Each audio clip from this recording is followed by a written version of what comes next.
வணக்கம் நண்பர்களே. இந்திய தேர்தல் ஆணையத்தால 2025ஆம் ஆண்டு நவம்பர் மாதம் வாக்காளர் பட்டியலில் சிறப்பு தீவிர திருத்த பணிகளானது மேற்கொள்ளப்பட்டு இன்று வரை ஒரு சில நடைமுறைகள் நடந்துட்டு தாங்க வருது. அந்த வகையில முதல்ல கணக்கீட்டு படிவமானது நமக்கு வழங்கப்பட்டு பூர்த்தி பண்ண கணக்கீட்டு படிவங்களை நம்மிடம் இருந்து பெற்று அதன் அடிப்படையில வரைவு வாக்காளர் பட்டியலும் தயார் செய்யப்பட்டு வெளியிடப்பட்டதுங்க.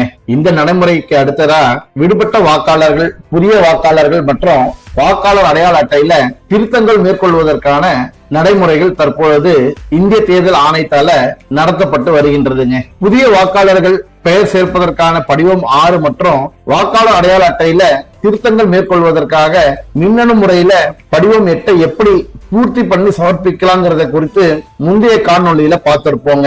நேரடியாகவே முகாம்களுக்கு சென்று BLO அதிகாரிகள் கிட்ட இந்த படிவங்களை நீங்க விண்ணப்பித்திருந்தாலும் சரி அல்லது இணைய வழியாக விண்ணப்பித்திருந்தாலும் சரி, சமர்ப்பித்த விண்ணப்பத்திற்கான நிலைய இணைய வழி மூலமாக எப்படி நாம தெரிந்து கொள்ளலாங்கிறத தான் இந்த காணொலியில பார்க்க போறோங்க.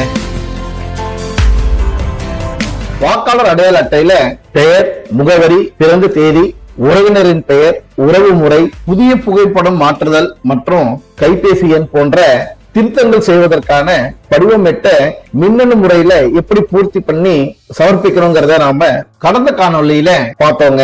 மின்னணு முறையில சமர்ப்பித்த பிறகு நமக்கு ஒரு ஒப்புகை சீட்டானது வழங்கப்பட்டதுங்க. இந்த ஒப்புகை சீட்டோட இடதுபுறம் மேல் மூலையில சில குறிப்பு எண்களானது தெரிவிக்கப்பட்டிருந்ததுங்க.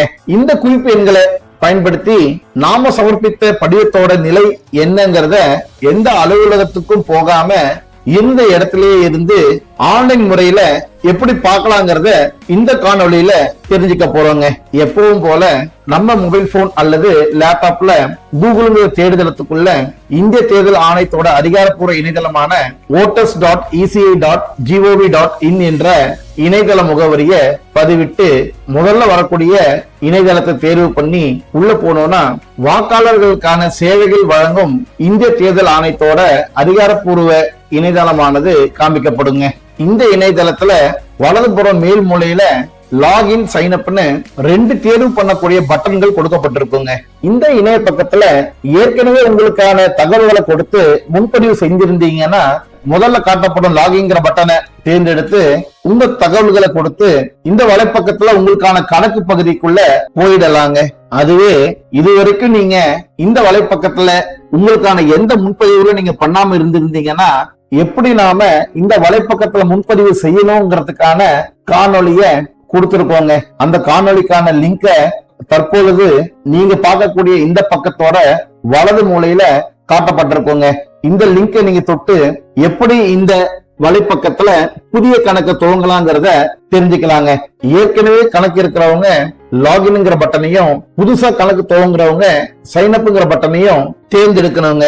இப்ப ஏற்கனவே கணக்கு வச்சிட்டு இருக்கிறவங்க லாகின்ங்கிற இந்த பட்டனை தொட்டு தேர்ந்தெடுத்தோம்னா அடுத்த பக்கத்துல உங்களுடைய கைபேசி எண்ணை பதிவிட்டு கீழே கொடுக்கப்பட்டுள்ள கேப்சா எனப்படும் இந்த குறியீடுகளை எந்த தவறும் இல்லாம பதிவிட்டு ரிக்வெஸ்ட் OTPங்கிற அந்த பட்டனை நாம தேர்வு பண்ணோம்னா இந்த வலைப்பக்கத்துல நாம ஏற்கனவே முன்பதிவு பண்ணும் பொழுது நாம கொடுத்திருந்த நம்முடைய அதிகாரப்பூர்வ மொபைல் எண்ணுக்கு 6 இலக்க OTP ஆனது பெறப்படுங்க.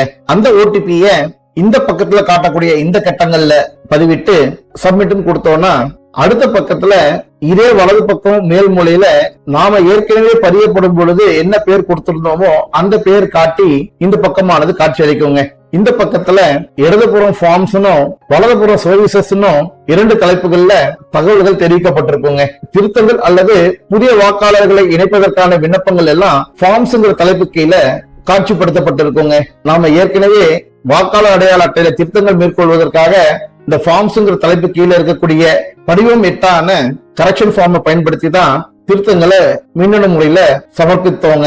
இப்ப சமர்ப்பித்த விண்ணப்பத்தோட தற்போதைய நிலை என்னங்கிறத தெரிஞ்சுக்க வலதுபுற சர்வீசஸ்ங்கிற தலைப்பு கீழே முதல்ல டவுன்லோட் எலக்டோரல் ரோல் பட்டனும், அதுக்கு கீழே ரெஜிஸ்டர் கம்ப்ளைண்ட் ஷேர் சஜஷன்ஸ்னு 2வது பட்டனும், அதுக்கு வலதுபுறம் ட்ராக் அப்ளிகேஷன் ஸ்டேட்டஸ்னு ஒரு பட்டனும் காட்டப்பட்டிருக்கோங்க. நாம இந்த ட்ராக் அப்ளிகேஷன் ஸ்டேட்டஸ்ங்கிற பட்டனை ஒரு முறை தொட்டு தேர்ந்தெடுத்தோம்னா அடுத்த பக்கத்துல ட்ராக் யுவர் அப்ளிகேஷன் தலைப்பு கீழே ரெஃபரன்ஸ் நம்பர் அப்படின்னு கேட்டு தகவல்களை பதிவிடுற மாதிரி ஒரு அமைப்பானது காட்டப்பட்டிருக்குங்க. ரெஃபரன்ஸ் நம்பருங்கிறது நாம ஏற்கனவே படிவம் 6 அல்லது படிவம் 8 மின்னணு முறை அல்லது நேரடியாக பிஎல்ஓக்களை சந்தித்து இந்த படிவங்களை கொடுத்திருந்தோம்னா, இங்கே காட்சிப்படுத்தப்பட்டுள்ளதை போல இடது பக்கம் மேல் மூலையில எண்ணுடன் கூடிய ஒரு ஒப்புகை சீட்டானது வழங்கப்பட்டிருக்குங்க. இடது பக்கம் மேல் மூலையில குறிப்பிட்டுள்ள அந்த எண்ணை எந்த தவறும் இல்லாம இந்த பகுதியில அந்த எண்ணை நாம பதிவிட்டு பக்கத்துல சப்மிட்ங்கிற இந்த பட்டனை நாம தேர்ந்தெடுத்தோம்னா, அதே பக்கத்துல கீழ்ப்பகுதியில நீங்க பதிவிட்டு இருந்த அந்த எண்ணுடன் உங்க மாநிலம், உங்களுடைய சட்டமன்ற தொகுதியின் பெயர், உங்களுடைய பெயர், எந்த மாதிரியான படிவங்களை நீங்க சமர்ப்பிச்சீங்க, அதாவது புது வாக்காளரா இருந்தா படிவம் 6ஐயும், திருத்தங்கள் செஞ்ச வாக்காளரா இருந்தா படிவம் 8ஐயும் அங்க காட்டியிருக்கோங்க. பக்கத்துல என்னைக்கு நீங்க இந்த படிவத்தை பூர்த்தி பண்ணி சமர்ப்பிச்சீங்கிறதுக்கான நாளையும் தொடர்ந்து தற்பொழுது அந்த படிவத்துடைய நிலை என்னங்கிறதுக்கான தகவல்களும் கொடுக்கப்பட்டிருக்குங்க. இந்த தகவல்களுக்கு அடுத்தபடியாக கீழ் நோக்கிய மாதிரி ஒரு அம்புக்குறி காட்டப்பட்டிருக்குங்க.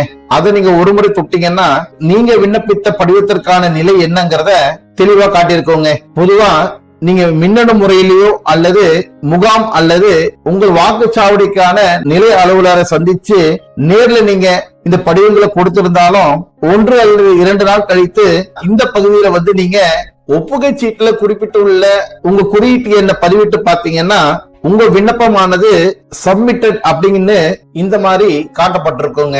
கூடவே நீங்க என்னைக்கு உங்க விண்ணப்பத்தை நீங்க சமர்ப்பித்தீங்களோ பெரும்பாலும் அன்றைய தினமே உங்க கைபேசியிலையும் உங்க விண்ணப்பம் பெறப்பட்டுள்ளது அப்படின்னு ஒரு தகவலானது குறுஞ்செய்தி மூலமாக தெரிவிக்கப்பட்டிருக்குங்க.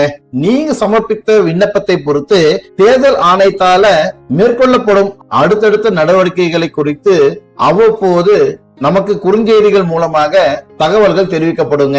அந்த வகையில நானே என்னுடைய வாக்காளர் அடையாள அட்டையில என்னுடைய மொபைல் நம்பரை சேர்ப்பதற்காக கடந்த டிசம்பர் மாதம் 14ஆம் தேதி ஆன்லைன் மூலமாகவே விண்ணப்பித்திருந்தாங்க.